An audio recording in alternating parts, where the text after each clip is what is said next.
and Amanda from Shore Manor, and welcome to our channel, the Shore Manor Chronicles.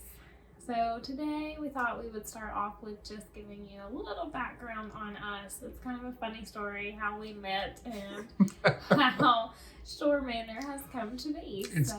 In some ways, it's a miracle that we ended up together. I didn't see it happening. He didn't know me very well. No, I didn't. It'll make sense when he tells the story. Yeah, so I guess we'll do this. We talked about this beforehand. We're going to go like kind of moment by moment, what I thought was happening versus what you What I thought. thought was happening. Okay, so where do we want to start here? Because I know where the memory starts for me. How does it start for you? So first of all, we met at church in Sunday school. I guess that would be the first place to start. That's where we met. Believe it or not. And what's so funny about this is, like, I walked in and I thought he was so cute, but I was very shy, still am pretty shy, and so I was definitely not going to be the one to make the first move. But it's a funny story because I guess really I did make the first move. Well, moment by moment here, so I'll go with my perspective. Okay, so tell yours. As I remember, I was in the classroom first, and then you walked in. Because I have that distinct memory of you walking in, and I remember exactly. You walked in, she had on a slim-fitting pink blouse, and not... Yes, it was. It was pink. It was not... It wasn't sultry, slim-fitting, or whatever, but it was just... It was very flattering. And she had on a long, kind of flowy brown dress that was like ankle length. So really, overall, very conservative. Okay. Now I remember the outfit you're talking about. Okay. But, you know, I guess being the young man that I was, I very clearly noticed your figure through this attire. That's as deep as I'll go. That's my memory of when you walked in. And I noticed her as well. That was the first time. Yes, I noticed her as... months before we ever actually spoke. This is true, but we have to tell the story of this particular day because there's a reason why it was months before I spoke to her. Well, and what's funny about this is I was always late. Like, this is why I was there first. Like 15 minutes late. He is always the opposite. He is 10 to 15 minutes early every time we go. It's the age-old story. There is if we're on time, we're on time, and if we're early, we're late, or if we're early, we're on time person, and they marry each other. He's definitely the if we're early, we're on time, if we're on time, we're late, and I said that wrong, but I think they get it. I should live on the island because I'm an island kind of person. Like, whenever you show up, that's when it starts. So, well, and I guess this is where the timeline is a little blurry for me, but there was some guy in that classroom who started talking to me, and he never showed up again. I don't remember his name. I don't think I even got his name that day, but we were both new, and he started talking about, of all things, professional wrestling. And it happens that I'm fairly knowledgeable about it, especially was back then because I had only just stopped watching it. And he started talking about professional wrestling from like the mid to late 90s. So he starts throwing out names like Hulk Hogan, the NWO, and Stone Cold Steve Austin. And one of the most important lessons I remember learning early on when I was really into professional wrestling was to never, ever mention that to a woman. Do not ever do that. And this guy starts talking to me about it. And I remember seeing her walk in, and in my head I'm thinking, oh no, don't let on that you like professional wrestling. And this lovely girl that just walked in, who knows, she might be single, maybe you have a shot, don't blow this. But nobody else was talking to him, and so I eventually said, yeah, I remember all of that. That was a good time. And then he got excited because I did know, and then we found this kind of thing we're clicking on, and it just keeps going. And I'm just in my head, I'm like, oh gosh, I'm just sinking myself. So that goes on. And so at this point, while he and I are conversing, what's going on with you? I mean, I was just sitting there watching all of this, listening to them talk. I really didn't think much about it because when all of that happened, it was you weren't cool at the school that I went to unless you watched wrestling. I was in elementary school when all that happened. See, I went to a school in the city. She went to a school in the county. And maybe that's part of it. This country style people love for wrestling. And where I was, no. Yeah, you were not cool unless you watched wrestling. And, you know, whoever your favorite wrestler was. And so my dad and I actually watched it a lot when I was little. So I guess this brings us to a rather pivotal moment in this story. We're going to call him Mr. X because there's no way that can get tied back to this guy and hurt anybody's feelings. Mr. X, who is at the front of the classroom, looks at us and gives us this really just sad expression, like he's letting some cat out of the bag for us. He's like, "You guys know that's all fake, right?"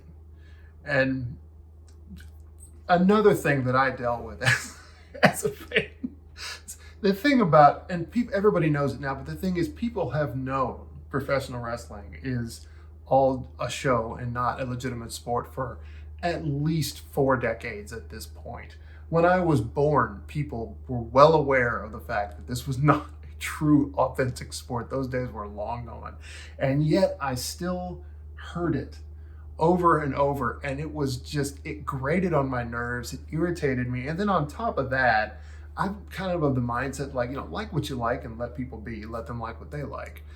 So in my head, I have this second internal struggle happening, and one is like the indignity and the injustice of this, that this guy has visited upon, Mr. X has visited on me and this other guy who I don't know, making us feel small because of this one thing that we struck up a conversation over. So it's like, I have to lash out at this guy. But at the same time, I'm thinking, don't make a jerk of yourself in front of this lovely girl that just walked into the room. Which this other guy was kind of being. Well, he already had a girlfriend. What did he have to lose? I was just saying, he was being very nice. Like, I was giving him a lot more credit than he deserves. But he really was not being super friendly. Like, it was an annoyance. Like, you guys know that's all fake, right? Yeah. So, is there anything else that you saw before I go into my response?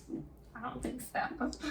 So, at this point, this inner monologue, and finally, I think the decision I made was, well, you already ruined your chances by acknowledging the fact that you liked wrestling anyway, so what do I have to lose? And so I went for broke. I went all in. And I looked back at Mr. X with the expression of a child who has just learned about Santa Claus. And I just said, yeah, it is. And then Mr. X gets really sad for me. He didn't realize that Matt was joking. To Matt's credit, he did say it pretty seriously. He was like, yeah, it is. It's real. And Mr. X said, no, it's really not. And that's when I really turned it on. I just said, oh my gosh, all this time, I never knew and I never would have if not for you. You are the hero right now who has saved me. You have changed my life, sir. And of course, the entire room is watching me carry on. Well, everyone at this point is laughing because everyone else in the room knew. And like, Matt just happened to look over at me and I was like, Matt, you crack me up. You are so funny. And I am just like dying laughing at this point. And Mr. X was not super thrilled. No, he was very angry. He didn't speak to me much ever after that. But considering how things worked out, I guess it's okay. 1 apartment, 2 houses, 11 years, Mm-hmm. and 2 kids later. Yeah, here we are. And I guess that brings us to the presents. We added the newest member to Shore Manor. We got a 12-foot skeleton. So for those of you in the home haunt world, you will know the 12-foot skeleton has been like the #1 decoration to get over the past year. And crazy. Like Home Depot, there was a glitch and several people ordered them at the end of June, and a lot of people still haven't gotten theirs. We were actually able to get one a little bit early. The backstory here is this was released last year, so we're really not on the front end of this trend at all. No. But we when it came out, we didn't really know that we could justify the money. We thought, okay, we'll wait until like closer to Halloween or even afterwards, because we do that a lot. We'll go and get stuff on markdown. Yeah, or just like middle of the year or whatever. That's how I got her a life-size horse skeleton. Well, unfortunately, Home Depot noticed how just wildly in demand those giant skeletons were, so they pulled a Disney and made it a limited release type thing. So we've waited patiently all year and said, we're going to do this time, and so monitored it. Well, we talked about it last year, and we just decided it was too much money, and we're like, well, if we really if we see them and we really like them, then maybe we'll think about it for next year. So we've talked all year about how we didn't get one, how we wish we had one, and so now we do. So we're pretty excited. And I have plans for this thing. We're going to do it for Halloween, but I've got Christmas plans for this thing as well. I'm going to get some full use out of this. We spent some money. We're going to make it work for us. So yeah, I'm excited. Me too. Yeah, you are. I've seen them from a distance so many times. It wasn't until we started putting this thing together. It's like I put the legs up and I hadn't even put the pelvis on this thing, and it was already taller than me. Yeah, and he's a lot taller than I am. So yeah. All right, we hope you guys enjoyed this video. Enjoyed seeing Bruce. That is his name. We have decided we are those people. Yes, I know it's probably annoying, but we do name our props. So we have 3 skeletons at the current moment. We have Bruce, who's our 12-foot. We have Benny, and we have Benny's wife, who is Barbara. I have like a 5 to 10 year plan. It's a whole thing. It really is. Yeah. So stay tuned. I keep getting derailed because he keeps wanting to do his own props. We also have a 5-foot spider that we built. His leg span is 5 foot. Yes, we named him Aragog after the spider from Harry Potter. He doesn't look like Aragog. Ours has a skull for a head, but yeah. But he's still pretty cool. It's a lot of people's favorite prop when they come by and they see him. We'll see what happens this year with the 12. If with Bruce. He might get outshined finally. So maybe. But follow us on Instagram and Facebook at Shore Manor. If you enjoyed this video, please like and subscribe. Oh yes, please do that. Yes. I'm new to YouTube videos, so yes, please like, comment, subscribe, and share with all of your friends. Share it and tell your friends. Yeah. Yes. Warn your friends. All right, well, as we always like to say here at Shore Manor, happy hunting.